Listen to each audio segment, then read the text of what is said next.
fait beaucoup de dessins quand j'étais petite et ça me plaisait de pouvoir créer certaines choses à partir d'un coup de pinceau, d'un coup de crayon, etc. et d'assembler certaines choses.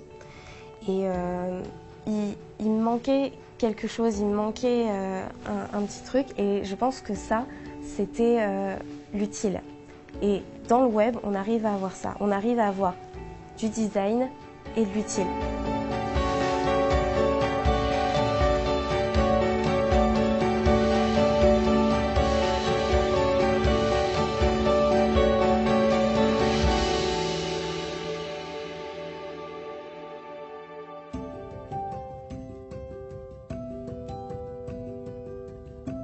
Aujourd'hui, dans le web, on sait faire de plus en plus de sites qui sont très beaux, mais qui ne sont pas suffisamment fonctionnels. C'est-à-dire qu'il y a des sites qui sont absolument magnifiques, avec des designs qui sont très forts, mais par contre, l'utilisateur ne va pas forcément être très intéressé, puisque le fonctionnel derrière ne va pas forcément correspondre à ses attentes.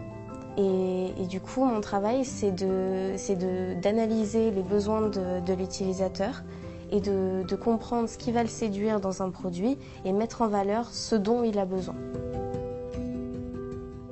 En troisième année de bachelor, on a eu un projet. C'est le projet Dessine-moi une histoire.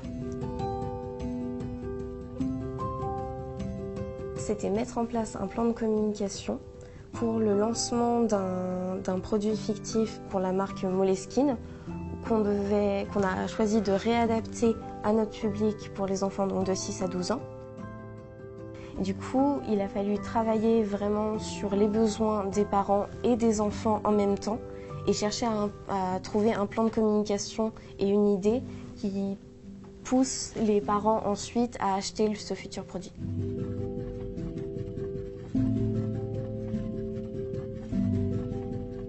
On a réfléchi du coup à toutes les pages qu'il pouvait y avoir dans le site, quels étaient les besoins qu'on allait avoir dedans. Donc on a prévu plusieurs modèles de pages qui allaient répondre à ces besoins. Et ensuite je me suis attaquée à une partie design où j'ai créé des maquettes, d'abord en crayonnant simplement, ensuite en passant par des outils, par exemple de la suite Adobe, sur lesquels on a pu retravailler, j'ai pu retravailler, créer des maquettes, les faire valider par mon équipe qui ensuite me les a renvoyées et que j'ai retravaillées. Et à la fin de la partie maquettage, là, le développeur va récupérer toutes les maquettes et va pouvoir intégrer avec les couleurs, etc. Si j'ai choisi ce métier, c'est parce que dans ce métier, on va pouvoir toucher directement l'utilisateur. Chose qu'on ne va pas pouvoir faire directement en faisant que du code ou que du design.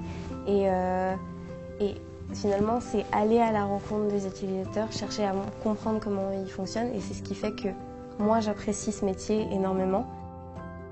Et ce travail-là, il commence réellement à émerger. Et je pense que c'est quelque chose qui a de l'avenir, puisqu'on s'est aperçu de plus en plus et on s'aperçoit de plus en plus que ce qui fait marcher les gens, ce qui fait acheter les gens, c'est l'émotionnel. Et ça, c'est le travail de l'UX designer, c'est de travailler sur l'émotionnel de la personne.